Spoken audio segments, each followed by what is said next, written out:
જય માતાજી મિત્રો, મળ્યા એક નવી વાર્તામાં. નરસિંહ મહેતાની હુંડી. જય શ્રી કૃષ્ણ મિત્રો. આજે આપણે ગુજરાતના મહાન સંત ભક્ત કવિ નરસિંહ મહેતાની એક અદ્ભુત અને ચમત્કારી કથા સાંભળવાના છીએ. આ કથા આપણને શીખવે છે કે જે વ્યક્તિ ભગવાન પર અડગ વિશ્વાસ રાખે છે તેની લાજ ભગવાન પોતે રાખે છે. અંત સુધી જરૂર સાંભળજો. ચાલો મિત્રો, વાર્તા શરૂ કરીએ. જૂનાગઢમાં સંત નરસિંહ મહેતા રહેતા હતા. તેઓ ખૂબ જ ગરીબ હતા, પરંતુ ભગવાન શ્રી કૃષ્ણના પરમ ભક્ત હતા.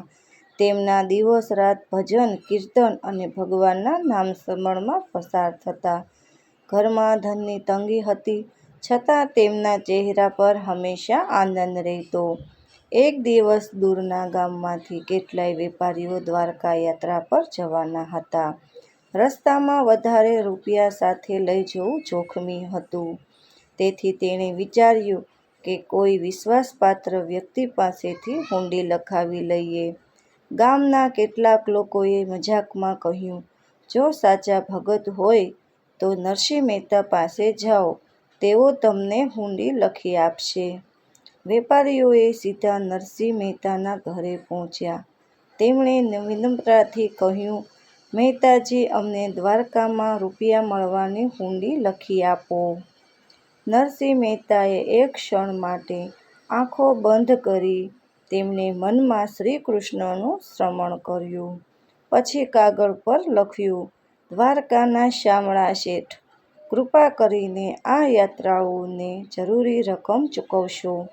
વેપારીઓએ હુંડી લઈ લીધી, પરંતુ તેમને આશ્ચર્ય થયું કે દ્વારકામાં આવો કોઈ શેઠ હશે ખરા? થોડા દિવસો પછી તેઓ દ્વારકા પહોંચ્યા. આખા શહેરમાં પૂછ્યું, શામળા શેઠ ક્યાં રહે છે? પણ કોઈને આવા શેઠ વિશે ખબર નહોતી. વેપારીઓ ચિંતામાં પડી ગયા. તેમણે વિચાર્યું, શું અમારી સાથે છેતરપિંડી થઈ હશે? સાંજ પડી ગઈ. તેઓ નિરાશ થઈને મંદિર પાસે બેસી ગયા.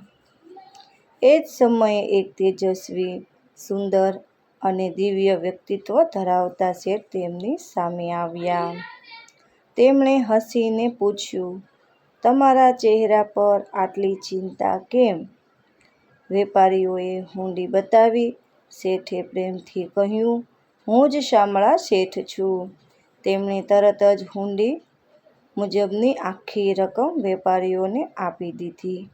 વેપારીઓ આનંદિત થઈ ગયા. તેમણે શેઠનો આભાર માન્યો. શેઠ માત્ર એટલું બોલ્યા, નરસિંહ મહેતાનો વિશ્વાસ ક્યારેય ખોટો પડતો નથી. આટલું કહીને તેઓ અચાનક ભીડમાં અદૃશ્ય થઈ ગયા. યાત્રા પૂરી કરીને વેપારીઓ પાછા જૂનાગઢ આવ્યા. તેઓ દોડતા દોડતા નરસિંહ મહેતાના ઘરે પહોંચ્યા. તેમણે આખી ઘટના કહી. નરસિંહ મહેતાની આંખોમાં પ્રેમના આંસુ આવી ગયા. તેમણે હાથ જોડીને કહ્યું, હે મારા શામળિયા, મારી લાજ રાખવા માટે તમે જાતે શેઠ બની ગયા. ત્યારે સૌને સમજાયું કે શામળા શેઠ બીજું કોઈ નહીં, પરંતુ સ્વયં ભગવાન શ્રી કૃષ્ણ જ હતા. જે ભગત ભગવાન પર સંપૂર્ણ વિશ્વાસ રાખે છે તેની મદદ માટે ભગવાન કોઈ પણ સ્વરૂપમાં આવી શકે છે. મિત્રો, આ વાર્તા ઉપરથી આપણને એટલી શીખ મળે છે, ભગવાન પર કરેલો સાચો વિશ્વાસ ક્યારેય વ્યર્થ જતો નથી. ભક્તની લાજ રાખવામાં ભગવાન કોઈ પણ સ્વરૂપ ધારણ કરી શકે છે. ભક્તિમાં શ્રદ્ધા અને નિસ્વાર્થ ભાવ સૌથી મોટું ધન છે. ભગવાન પોતાના ભક્તને ક્યારેય એકલા છોડતા નથી.